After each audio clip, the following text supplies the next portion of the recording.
গ্রামের মধ্যে 50-50 হিন্দু মুসলমানের বসবাস ছিল। তো আমার দাদার ঘর থেকে হলো আমাদের বাচ্চা 6 জন। কয়জন? 6 জন। আমার ভাষা কি বুঝতে সমস্যা হয় আপনাদের? আমি সিলেটের মানুষ তো সিলেটি ভাষা আইব মাঝে মাঝে।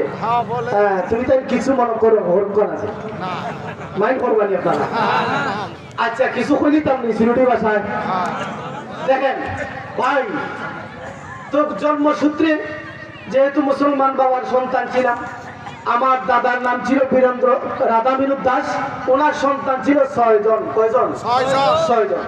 6 জনের মধ্য থেকে আমার বাবা হচ্ছে সবার বড়। আমার বাবার ঘর থেকে আবার আমরা 6 ভাই।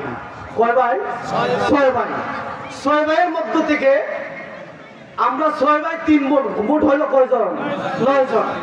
9 জনের মধ্য থেকে আমরা ভাই বোন সিরিয়ালে আমি নাম্বার 3, ভাইয়ের সিরিয়ালে নাম্বার 2, ভাই বোনের সিরিয়ালে নাম্বার 3, ভাইয়ের সিরিয়ালে নাম্বার 2। তো আমাকে সবাই বলতো এটা মাইজম জম।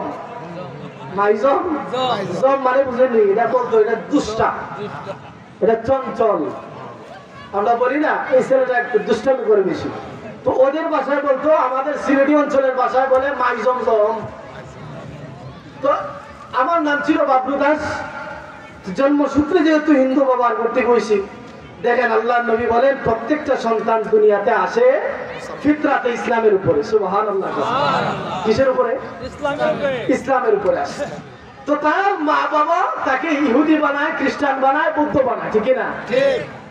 তার পরিবেশ, তার মা বাবা, তার প্রতিবেশী তাকে কি বানায়? ইহুদি বানায়, নাসারা বানায়, বৌদ্ধ বানায়, খ্রিস্টান বানায়, ঠিক না? যেমন আমরা মুসলমান বাবার সন্তান ছিলাম, আমরা যখন হাঁটা চলা শিখছি, আমাদের যখন 6-7 বছর বয়স হয়ে গেল, আমাদের বাবারা, আমাদের চাচারা, আমাদের বড় ভাইজানেরা আঙ্গুলে ধরে ধরে মসজিদে নিয়ে গেছে। কথা বলে না? কথা ঠিক? মসজিদে নিয়ে গেছে। আর আমি যখন ছোট্ট ছিলাম, আমার বাবা, কাকারা, জেঠারা কোথায় নিয়ে গেছে? আঙ্গুলে ধরে ধরে মন্দিরে নিয়ে গেছে, ঠিক না? তাহলে আমি জন্মায়েই দেখছি মন্দির, জন্মের পরেই দেখলাম মন্দির, জন্মের পরে দেখলাম মা কালী, জন্মের পরে দেখলাম মা দুর্গা, জন্মের পরে দেখলাম কার্তিক, জন্মের পরে দেখলাম হাতিওয়ালা সুর গণেশ, জন্মের পরে দেখলাম বিভিন্ন দেবদেবী, জন্মের পরে দেখলাম গঙ্গা, জন্মের পরে দেখলাম সরস্বতী, জন্মের পরে দেখলাম কালী, জন্মের পরে দেখলাম শিব, ঠিক না? তো মনে করছি এটাই আমাদের খোদা। কথা হয় না? আর যারা বৌদ্ধ, এরা বাবার আঙ্গুলে ধরে ধরে কোথায় গেছে? গির্জায় অথবা প্রেগুড়ায়, ঠিক না? তো এই যে তার মা বাবা, তার পরিবেশ তাকে ইহুদি খ্রিস্টান বানাইছে, ঠিক না? তো আমার ভাইরা, যখন সে আকলবান হয়, বুদ্ধিমান হয়, বালেগ হয়, তখন কিন্তু হিসাবটা ভিন্ন। তখন হিসাব কি? ভিন্ন। আল্লাহ বলেন ফাআলহামাহা ফুজুরাহা ওয়া তাকওয়াহা। ও বান্দা, আমি তোমাকে দিমাগ দিলাম, তোমাকে বুদ্ধি দিলাম, আকল দিলাম, কলব দিলাম। বান্দা, এরপরেও যদি তুমি আমায় আল্লাহর আসমান দেখো, তোমার চোখ কে দিল, তোমার জিহ্বা কে দিল, তোমার হাত কে দিল, তোমার পা কে দিল, বান্দা কথা বলার শক্তি কে দিল, হাঁটা চলার শক্তি কে দিল, ওগুলা খাওয়ার শক্তি কে দিল, এগুলা দেখেও যদি তুমি রব না ছিল, বান্দা তোমার ঠিকানা হবে জাহান্নাম, ঠিক না? বালেগ হওয়ার পর থেকে হিসাব ভিন্ন। এখন আর মা বাবার দোহাই দিলে চলবে না, ঠিক না? যে বাপদাদা করছে আমিও করি, এই দোহাই দিয়া বাঁচা সম্ভব না। আমার পরের ভাইরা, তখন হিসাবটা ভিন্ন চলে আসে। যে আপনার যেহেতু আল্লাহ পাক রাত দিন যেভাবে স্পষ্ট, হেদায়েত গুমরাহি তেমন স্পষ্ট, ঠিক না? এইভাবে ক্লিয়ার। ফারিকুন ফিল জান্নাতি ওয়া ফারিকুন ফিস সাঈর। একটা জান্নাতের পথ আর একটা জাহান্নামের পথ, ঠিক না? আল্লাহ পাক আপনাকে দেমান দিবেন, বুঝেন তো ভাইরা আমার। তো যেহেতু 12 মাসে 13টা পূজা হয়, বিভিন্ন দেবদেবীর পূজা, কালী পূজা, সরস্বতী পূজা, গণেশ পূজা, শিবলিঙ্গ পূজা, বিভিন্ন ধরনের পূজা আছে। 12 মাসে 13 পূজা, ওইদিকে আমি যাব না। আমি শুধু আমার হিন্দু ভাইদেরকে বলবো, অনেকের কানের মধ্যে মাইকের আওয়াজ যাচ্ছে, ও ভাইরা, আপনারা আমাদের ভাই, আপনাদেরকে তিনটা কথা আমি শিখাই দিব আজকে। আচ্ছা বলেন তো, আমাদের রব, আমাদের মুসলমানদেরকে যদি জিজ্ঞাসা করি, বলেন তো আমাদের রবের নাম কি? এটা কি শুধু মুসলমানদের আল্লাহ? শুধু কি মুসলমানদের আল্লাহ? তাহলে আপনারা তো বললেন যে আমাদের রব আল্লাহ, তাইলে বলা উচিত ছিল সবার রব। কথা কি ঠিক? হিন্দু ভাইদেরকে যদি বলি আপনাদের রবের নাম কি, তারা বলবে ভগবান, ভগবান শ্রীকৃষ্ণ, ঠিক না? কিন্তু আল্লাহ বলেন ইয়া আইয়ুহান নাস উবুদু রাব্বাকুমুল্লাযী খালাকাকুম ওয়াল্লাযীনা মিন ক্বাবলিকুম লাআল্লাকুম তাত্তাকুন। সুবহানাল্লাহ। আল্লাহ বলেন ইয়া আইয়ুহান নাস, উলামায়ে কেরাম এখানে আছেন, নাস দ্বারা হে মানুষ সম্প্রদায়, ঠিক না? ঠিক। সম্মানিত উলামায়ে কেরাম, ঠিক আছে না? ঠিক। নাস দ্বারা এখানে কি মানুষ, মানুষ মুরাদ। মানুষ কি শুধু মুসলমান? তাইলে তো আল্লাহ বলতে পারতেন ইয়া আইয়ুহাল মুসলিমুন, এইভাবে বলতে পারতেন, ইয়া আইয়ুহাল মুমিনুন এভাবে বলতে পারতেন। আল্লাহ কেন খাস করছেন নাস দ্বারা মানুষ? তাহলে হিন্দুরা কি মানুষ না? হিন্দুরা মানুষ না? মানুষ। তাহলে মানুষ হইলে আল্লাহ কি তাদেরও প্রভু নাকি শুধু আমাদের প্রভু? হিন্দুদেরও আল্লাহ, আমাদেরও আল্লাহ, হিন্দুদেরও স্রষ্টা, আমাদেরও স্রষ্টা, ঠিক কিনা? তাহলে এটা আমাদের ভুল ধারণা। হিন্দুদেরও রব যিনি, আমাদের রব তিনি, এক আল্লাহ, আল্লাহর কোন শরীক নাই। এখন আপনাদেরকে যদি বলি ভাই ইসলাম ধর্ম কাদের ধর্ম, কি উত্তর দিবেন? বলবেন কেন হুজুর ইসলাম ধর্ম মুসলমানদের, ঠিক কিনা? না, উত্তর সঠিক হয় নাই।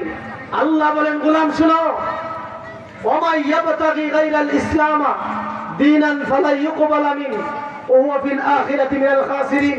রব বলেন গোলাম, ইসলাম ব্যতীত যে কেউ অন্য কোন পথ, অন্য কোন মত, অন্য কোন ধর্ম যদি তালাশ করে, পশ্চিম কালেও তার কাছ থেকে এই ধর্ম গ্রহণ করা হবে না, সে হবে আখিরাতের মধ্যে ক্ষতিগ্রস্তদের অন্তর্ভুক্ত, ঠিক কিনা?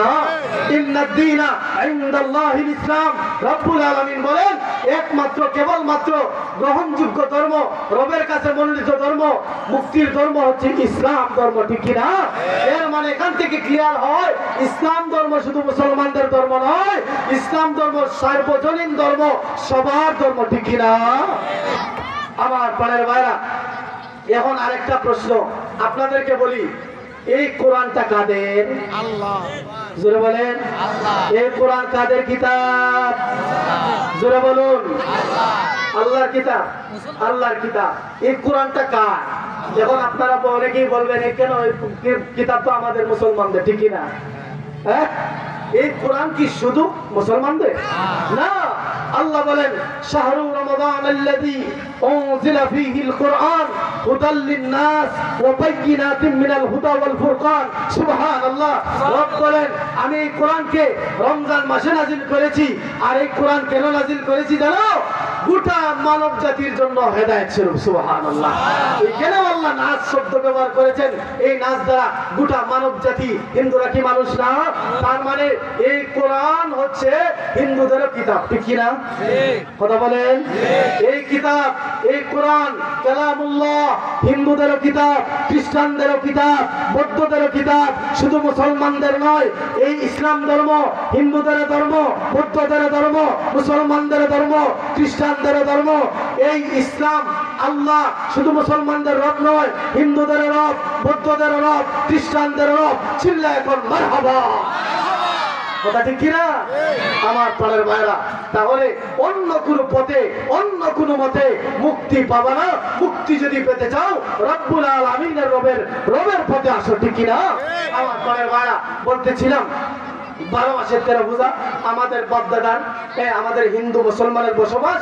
তো আমাদের হিন্দু ধর্মের মধ্যে একটা প্রথা হইল, বাপদাদা যদি মারা যায় তাইলে সন্তানগুলো চতুর্দিকে বাঁশ নিয়ে গিয়া শ্মশান ঘাটের মধ্যে নিয়ে নিচে উপরে লাকড়ি দিয়া মাঝখানে লাশ দিয়া লাশ তারা জ্বালাইয়া দেয় কাষ্ট করে। আপনাদের এলাকায় আছে তো? শ্মশান ঘাটে নিয়ে লাশ পুরায় না? লাশ পুরা, এটাকে বলে কাষ্ট। হ্যাঁ, লাশ পুরায় দেয় কেন? যে এটা তাদের ধর্মের একটা প্রথা, তাদের ধর্মের সিস্টেম। তারা পাইয়াছে, এটা পাইলে কইছে আমরা বাপদাদা করছে পুরে, আমরাও পুরে দিই।